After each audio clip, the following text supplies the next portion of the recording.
Hello friend, সবাইকে আবার একটি নতুন ভিডিওতে স্বাগত জানাই। সবার জন্য নিয়ে চলে এলাম একটি সুখবর। রাজ্যে 158টা প্লাস কলেজে বিএড এর ভর্তি প্রক্রিয়া কিন্তু শুরু হতে চলেছে। প্রায় 15,800 ক্যান্ডিডেট কিন্তু নতুন করে সুযোগ পেতে চলেছে বিএড এ ভর্তির। কবে থেকে শুরু হচ্ছে, কি কি যোগ্যতা লাগবে, each and every point discuss করবো আজকের এই ভিডিওটাতে। যারা নতুন আছেন এই চ্যানেলে, অবশ্যই চ্যানেলটিকে সাবস্ক্রাইব করে পাশে থাকা বেল আইকনটি ক্লিক করে দেবেন, যাতে সব তথ্যগুলো আপনার টাইম টু টাইম এখান থেকে পেয়ে যান। রাজ্যের one of the leading university বাবা সাহেব আম্বেদকর এডুকেশন ইউনিভার্সিটি, যেটা রাজ্যের বিএড এবং এমএড করিয়ে থাকে, সেই ইউনিভার্সিটির অন্তর্গত 158টা প্রাইভেট বিএড কলেজে কিন্তু পুনরায় ভর্তি প্রক্রিয়া চালু হতে চলেছে। আমরা এর আগে দেখেছিলাম 95টা বিএড কলেজের যে অ্যাফিলিয়েশন সেটা বাতিল হয়ে গেছিল এবং সেখানে লাস্ট কয়েক মাস ধরে কোর্ট কেস এবং একাধিক সমস্যা সেখানে চলছিল। অবশেষে ইউনিভার্সিটি অ্যাফিলিয়েটেড করে দিয়েছে এই কলেজগুলোকে, 158টা কলেজকে, এবং তার ভিত্তিতে তারা কিন্তু অ্যাডমিশন নিতে চলেছে। কবে থেকে শুরু হচ্ছে অ্যাডমিশন সেটা বলবো। এবং মোটামুটি আমরা যদি দেখি 100 ইন্টু 158, তাহলে কিন্তু 15,800 ক্যান্ডিডেটের ভবিষ্যৎ উজ্জ্বল হতে চলেছে। যদিও অনেকটাই দেরিতে এবার অ্যাডমিশন তারা নিচ্ছে, কাজেই অনেক কম সময় পাবে তারা ফার্স্ট সেমিস্টারের জন্য পড়াশোনার জন্য।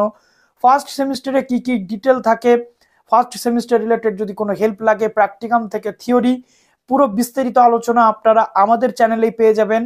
বিএড কোর্স অ্যান্ড গাইড একটা প্লেলিস্ট রয়েছে, আমি ডেসক্রিপশনে লিঙ্ক দিয়ে দেবো, সেখানে ক্লিক করলে আপনারা এই সমস্ত ডিটেল পেয়ে যাবেন, কোনো প্রবলেম কিন্তু আপনাদের হবে না। তো এই কেসের জটিলতা মিটিয়ে অবশেষে ভর্তি প্রক্রিয়া শুরু হচ্ছে। কবে থেকে শুরু হচ্ছে? আগামীকাল অর্থাৎ 18/3/2024 থেকে অনলাইন অ্যাপ্লিকেশন কিন্তু স্টার্ট হতে চলেছে। যারা কলেজে সিট বুকিং করে রেখেছেন, ভর্তির জন্য ওয়েট করছিলেন, তারা তো ভর্তি হতে পারছেন। যারা সিট বুকিং করেননি তারাও বিভিন্ন কলেজে এখনই আবেদন করে দেবেন, যাতে এই সেশনটা আপনাদের অন্তত লস না হয়। তো প্রথমত এখানে আমরা দেখতে পাচ্ছি 18 থেকে শুরু হচ্ছে ফর্ম ফিল আপ। 21 তারিখে ফর্ম ফিল আপের লাস্ট ডেট, এবং last date of submission of application fee সেটা হচ্ছে 21/3 লাস্ট ডেট। এখানে একটা নিয়ম আছে, আমি কালকে ফর্ম ফিল আপ শুরু হলে অবশ্যই আপনাদের দেখিয়ে দেবো।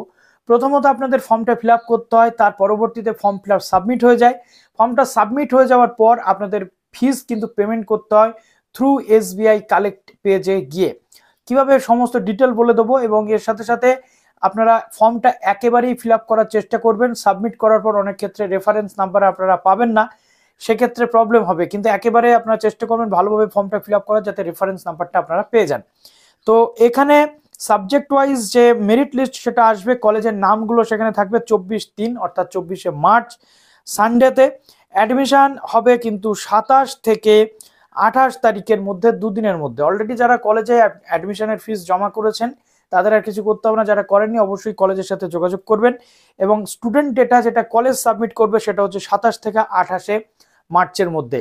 এর বাইরে কিন্তু আর ভর্তির কোনো পসিবিলিটিস থাকবে না। সুতরাং যারা সত্যি অ্যাডমিশনের জন্য, এবছরের অ্যাডমিশনের জন্য আপনারা ইচ্ছুক, তারা এই সুযোগটাকে কাজে লাগাবেন।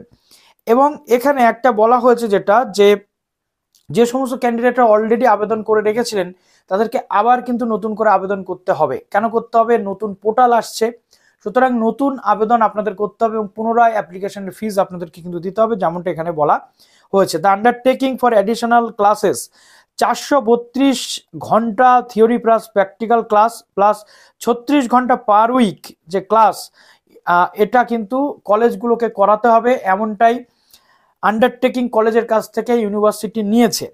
এবং যদি এইটা কেউ না মানে, স্ট্রিক্টলি না মানে, তাহলে কিন্তু সেই কলেজের অ্যাফিলিয়েশন পুনরায় বাতিল হওয়ার সম্ভাবনা থাকবে, এমনটাও বলা রয়েছে। এবং ক্যান্ডিডেটদের এখানে বলা হয়েছে যে 80% স্টুডেন্টদের যে ডেটা থাকবে, সেখানে 80% স্টুডেন্টদের রেগুলারিটি মেনটেন করতে হবে কলেজগুলোতে, এবং ক্লাস কিন্তু আপনাদের রীতিমতো করতে হবে। তো কালকে ফর্ম ফিল আপ শুরু হলে আমি ভিডিও নিয়ে চলে আসবো। অলরেডি ফর্ম ফিল আপের ভিডিও এখানে রয়েছে, নতুন করে দেখার কিছু নেই। তবুও যদি আপনারা বলেন, কমেন্টে জানাবেন যদি আপনাদের প্রয়োজন হয় ফর্ম ফিল আপের ভিডিও। তো চলুন ভিডিওটা এখানে শেষ করলাম। ভালো থাকবেন সবাই, বেস্ট অফ লাক।